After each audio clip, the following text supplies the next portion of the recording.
22 questions, mais vous êtes fous, vous êtes fous. Bienvenue à vous dans cette vidéo FAQ dans laquelle je vais répondre à vos questions que vous m'avez posées sous la vidéo bilan année 2022 et projet 2023. J'ai vraiment hâte de pouvoir vous donner mes réponses à vos questions. Et j'ai vu que vous étiez pas mal à être investis, et même que vous avez des questions très pertinentes. Voilà, donc c'est officiellement la FAQ des 300 abonnés, même si on arrive ici très bientôt aux 350 abonnés déjà, ça va très vite, ça va très vite. Merci à vous d'être de plus en plus nombreux à me suivre chaque jour. C'est vraiment merveilleux de pouvoir vous partager ma passion à travers ces vidéos et de voir que vos retours sont toujours aussi positifs les uns que les autres, ça me fait vraiment extrêmement plaisir. Et donc pour cette FAQ, j'ai donc choisi de prendre forcément les questions qui sont en dessous de la vidéo en question. Et vous avez été quand même assez nombreux à me poser des questions diverses et variées sur la chaîne, sur le MCU, les comics, un petit peu sur moi, et voilà, sur ce que je fais. Donc on va commencer plus par des questions un petit peu plus personnelles, qui parlent plus de moi, et après on parlera plus sur ce qui est en rapport avec la chaîne, et avec les sujets de Marvel, etc. La première question a donc été posée par Mojo de Jay, et il m'a posé comme première question, d'où te vient ton nom de youtubeur? Alors, je vais répondre à cette question en même temps que quelqu'un me disait ton nom est quand même super compliqué. Ok, mais je pense pas qu'il soit vraiment compliqué, parce qu'en fait, quand on le décompose, c'est là que donc vient mon nom. Super Teterolman, une fois que t'as le nom, ben, ça semble facile à prononcer, il faut vraiment l'avoir. Super Teterolman est donc inspiré du fait que je fais des vidéos plus sur la pop culture concentrées sur l'univers super-héroïque. Et donc, on a souvent le mot super devant certains noms de super-héros, et il se termine souvent par man. Donc, je prends l'exemple de Superman, tout simplement. Superman, j'ai pris son nom, je l'ai coupé en deux, j'ai mis le super d'un côté et le man d'un côté, et au milieu, j'ai mis le diminutif de mes noms, de mon prénom et de mon nom de famille. Donc voilà, c'est aussi simple que ça. Il est pas si compliqué une fois qu'on l'a. Super Teterolman. Une deuxième question qui nous vient de Reno Ralambotsiofo. Rino Ralambotsirofo. Lui, il est compliqué son nom. Rino Ralambotsirofo. Voilà, je pense que je l'ai bien dit, j'espère.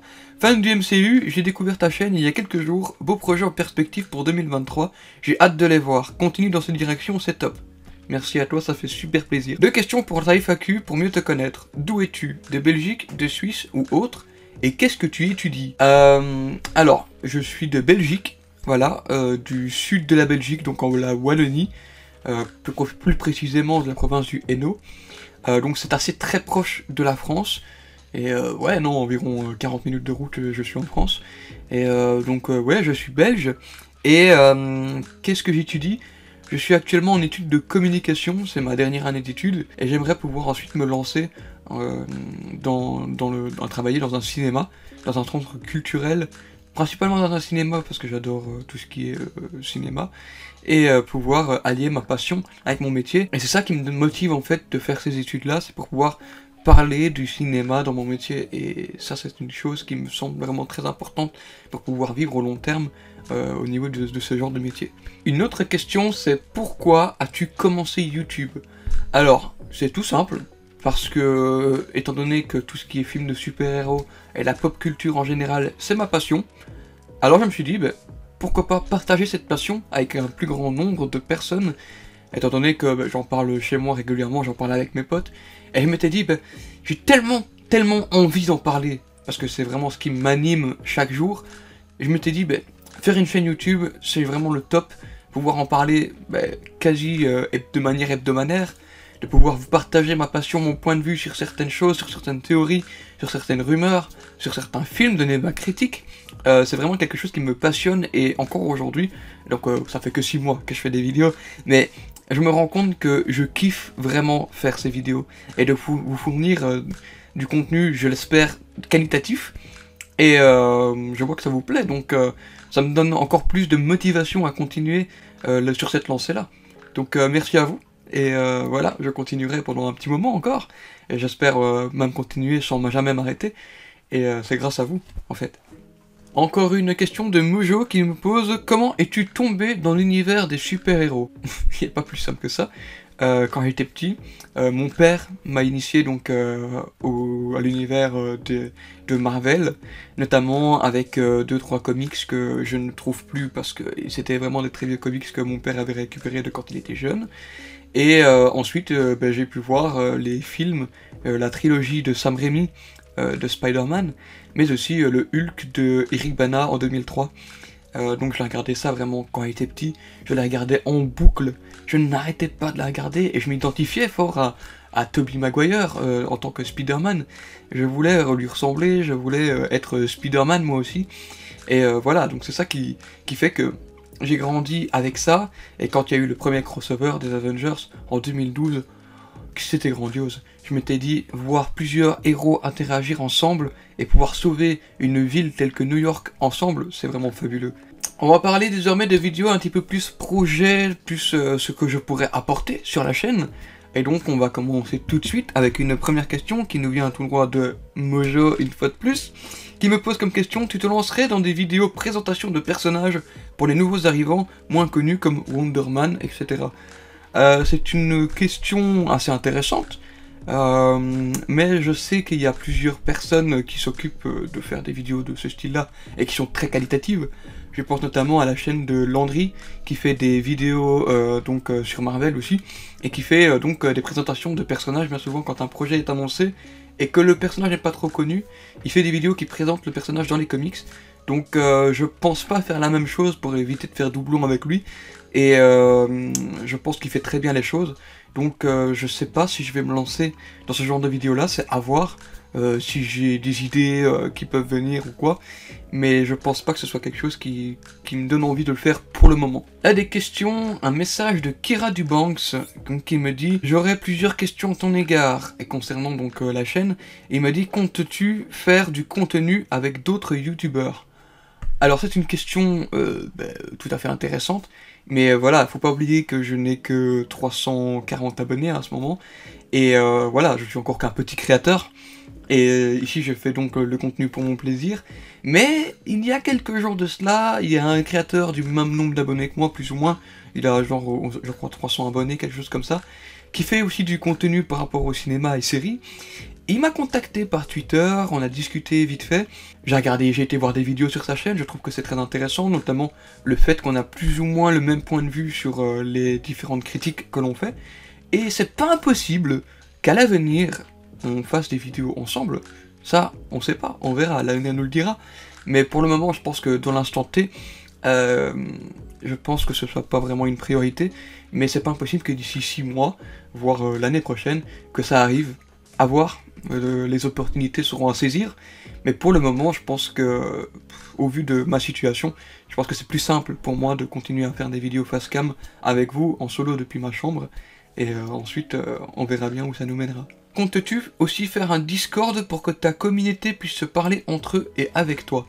Alors la question du Discord est une question qui est quand même revenue 2-3 fois sur différentes vidéos. Je pense pas pouvoir faire de Discord tout de suite, parce que en ce moment je suis en pleine étude et il y a aussi les vidéos que je dois sortir, donc je suis en pleine période d'examen, je dois terminer mes études, faire mon stage, faire les vidéos, et ensuite si je dois encore en plus de ça gérer un compte Discord, je crois que ça peut être un peu compliqué au début, mais c'est pas impossible que à l'avenir j'en fasse un, mais pour le moment c'est pas dans mes priorités, et voilà, je suis ouvert à beaucoup de choses. Donc, mais pas sur le moment même. Donc le Discord, à voir. Pas sur le moment, l'année prochaine peut-être, mais faudra que je trouve des idées pour mettre en place dans le Discord, pouvoir trouver des modérateurs, et pouvoir organiser tout ça comme il faut pour que ce soit vraiment très carré. Et donc Kira Demons qui termine son message en me disant: je voulais te dire que tu t'améliores de plus en plus vite, que chaque vidéo est de plus en plus meilleure à voir et à écouter. Ton avis n'est pas banal et c'est ce que je trouve très cool, car quand tu regardes d'autres, ils sont tous du même avis. Ils parlent souvent soit de la même chose ou bien font plein de vidéos sur la même chose, alors que toi tu ne parles jamais de la même chose. Et puis ça se voit que tu t'investis à fond, comme pour la vidéo de Captain America 4, avec plein d'infos. Et puis le fait de répondre ou bien de liker les commentaires de tes abonnés, merci de nous donner des vidéos de si bonne qualité, tu viens à peine de commencer YouTube et tu fais déjà meilleur que d'autres personnes. Wouh! Kira Dubanks, je te remercie pour ce message qui... il me va droit au cœur. Franchement, ça fait super plaisir de pouvoir lire un message comme le tien, parce que ça me touche de me dire que mes vidéos plaisent et que tu dis que mes vidéos sont qualitatives. Merci de trouver que ce que je fais vous plaît. Et non, je suis vraiment très content de pouvoir avoir des retours aussi positifs de votre part. Ça me fait très plaisir et ça me motive encore plus à vous faire de vidéos. Donc merci à toi. On va parler maintenant des questions un petit peu plus concentrées sur le MCU ou sur les séries, films que j'ai pu voir dans ma vie et voir mes préférences selon vos questions. Donc ici nous avons une question de Jordan Peer qui me pose comme première question: quel est ton personnage favori du MCU et des comics? Alors, dans les comics, c'est pas compliqué, c'est Spider-Man. Spider-Man, j'ai lu une dizaine de comics avec lui. Je ne compte plus le nombre de fois où j'ai lu ces différentes aventures en tant que Peter Parker et l'homme araignée. C'est vraiment un personnage qui m'inspire très fort. Je m'identifie beaucoup à lui et j'ai envie de devenir un homme meilleur et de pouvoir toujours rendre service au monde, toujours être bienveillant. C'est ce qui me motive en fait à continuer à avancer dans la vie en fait. Et alors dans le MCU, j'ai envie d'attendre encore un peu, parce que voilà, on n'a pas encore vu assez du personnage, mais je dirais Daredevil, par rapport à la série Netflix. Parce que dans la série Netflix, il était monstrueux. J'adore ce personnage, le développement qu'il avait. C'était une série parfaite pour moi. Et je trouve que le personnage de Tom Holland en tant que Peter Parker et Spider-Man à la fin de No Way Home est très intéressant à développer parce qu'il se rapproche un petit peu plus des comics. La version qu'il y avait avec Iron Man, j'étais pas trop fan avec toute la technologie, etc. Mais je pense que le fait qu'on puisse avoir une nouvelle trilogie avec lui va me faire adorer le personnage, j'espère, et il se peut, peut-être, qu'il devienne mon personnage favori. Et donc Jordan qui continue en me disant la même question pour les équipes. Mon équipe préférée, c'est les 4 Fantastiques. Dans les comics, hein, parce que ça, dans le MCU, on l'a pas encore vu. Mais dans les comics, mon équipe préférée, c'est les 4 Fantastiques, parce que c'est vraiment fabuleux, notamment avec ce comics. Voilà. Ici, ce comics-là est vraiment incroyable. C'est une histoire des 4 Fantastiques qui se passe sur plus d'une dizaine, voire une trentaine d'années, des années 60 jusqu'aux années 2000. Avec l'arrivée de Galactus et du Surfeur d'Argent, c'est une histoire que j'ai dévorée, avec toutes les différentes époques, les différents moments, les différents présidents, c'était vraiment incroyable. Donc j'adore énormément cette équipe des 4 Fantastiques.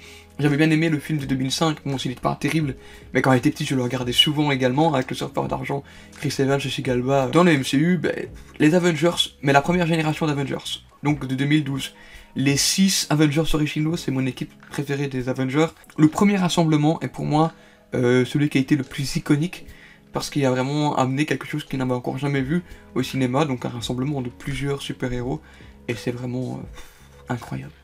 Ensuite, on a une question de Mojo qui nous revient donc encore une fois avec ses questions, qui nous pose: tu crois à une arrivée de Doctor Doom dans la phase 4? Ben Mojo, la phase 4 elle est terminée mon pote. La phase 5 tu veux dire, je suppose. Doctor Doom dans la phase 5? Un peu tôt. Je pense vraiment qu'il va arriver début de phase 6, et qui va être développé jusqu'en phase 7, qui va continuer après Secret Wars, et qu'on devrait avoir un teasing, qu'on ne le verrait pas dans les 4 Fantastiques, mais qu'on aurait un teasing de Doctor Doom dans les 4 Fantastiques, peut-être dans une scène post-générique, qu'on puisse le voir dans un autre film entre les deux Avengers, je sais pas ce qu'il y aura comme film à ce moment-là, et ensuite le revoir en phase 7, avec d'autres projets à venir, qui peuvent être vraiment très intéressants, étant donné que ce personnage est vraiment très badass. Une dictature avec lui, ça serait vraiment très intéressant à voir dans le MCU, donc je demande que le voir, à mon avis, à partir de la phase 6, 7, mais pas la phase 5. Je pense pas déjà qu'il soit prévu pour cette phase aussitôt. Voilà. Ensuite, Kira Dubanks qui nous repose d'autres questions. Il me demande quel est ton mutant préféré de chaque côté, du côté méchant et gentil. Bah, c'est pas compliqué, hein, du côté des méchants, pour moi c'est Magneto.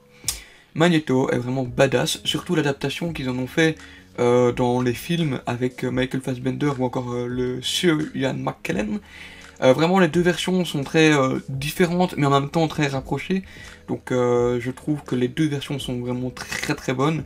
Et alors dans les comics House of M, qui est juste ici, le développement de personnage qu'il a avec Wanda et sa protection, donc la maison mère des mutants, avec du coup sa famille, Je trouve que c'était très intéressant le lien qu'il pouvait avoir avec sa famille. On avait vraiment le côté plus humain du côté de Magneto, et j'adore ce personnage du côté méchant. Le X-Men que je préfère le plus du côté gentil, bah, j'adore Wolverine. Hein. Wolverine, je kiffe. Et j'aime aussi Cyclope. Jean Grey en version gentille ou en version méchante, à vous de voir.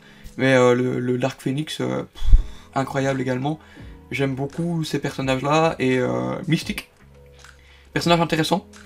Donc voilà, j'ai quelques personnages quand même qui sont vraiment très très bons. La question suivante est pour toi, si Doctor Doom vient à être dans Secret Wars, il serait de quelle position vis-à-vis de Kang le Conquérant? Bras droit ou méchant? C'est une très bonne question, ça. Et j'y réfléchis en plus, j'y réfléchis souvent.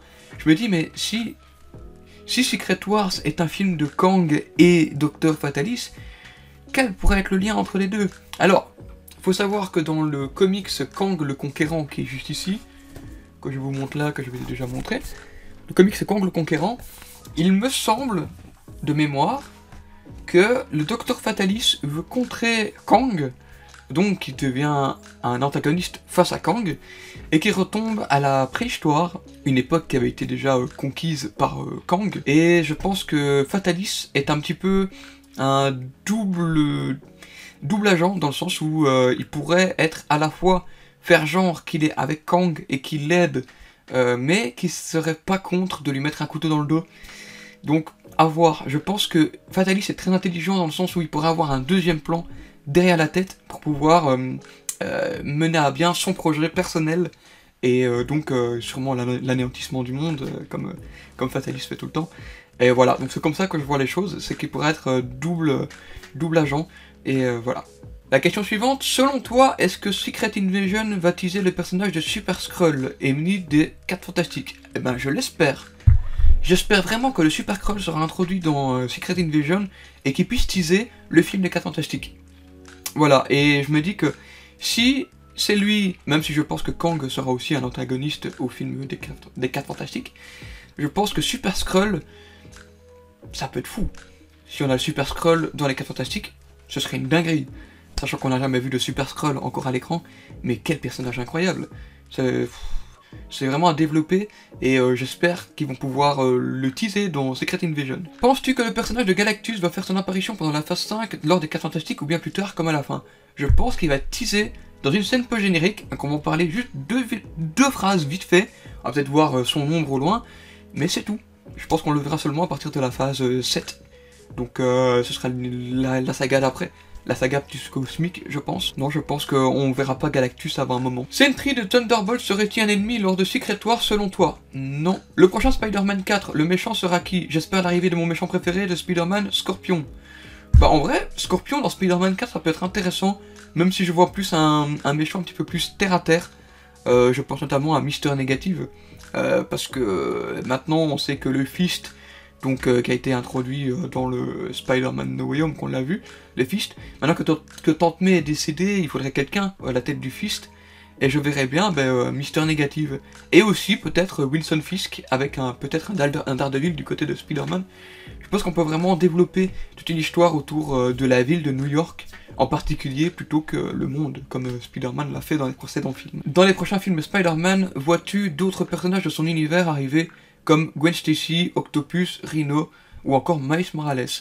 En vrai, ça peut introduire des personnages en particulier, mais pas tous ceux qu'on a déjà vus dans No Way Home. Malheureusement, je pense qu'on n'aura plus de Docteur Octopus, de Lézard, de Gobelin, Sandman, Electro, tout ça. On les aura plus. Après, je me dis, introduire une Gwen, ça ferait bizarre, parce qu'en fait, je me dis, à partir du moment où dans No Way Home, on a évoqué de noms de personnages qui font partie de l'autre univers, je pense que ça ferait bizarre du côté de Peter Parker de notre univers, de se dire, ah tiens, je connais cette personne-là de nom parce que l'autre moi l'a rencontré. Je pense notamment à une Gwen Stacy. Gwen Stacy, imagine, il la rencontre, tout de suite il va se dire, ah bah tiens, c'était la copine de l'autre Spider-Man dans notre univers. Donc peut-être que ça va matcher. Donc je me dis, de ce côté-là, ça peut être vraiment super étrange, mais je pense que la seule possibilité, ce serait d'introduire Miles Morales à partir du Spider-Man 5.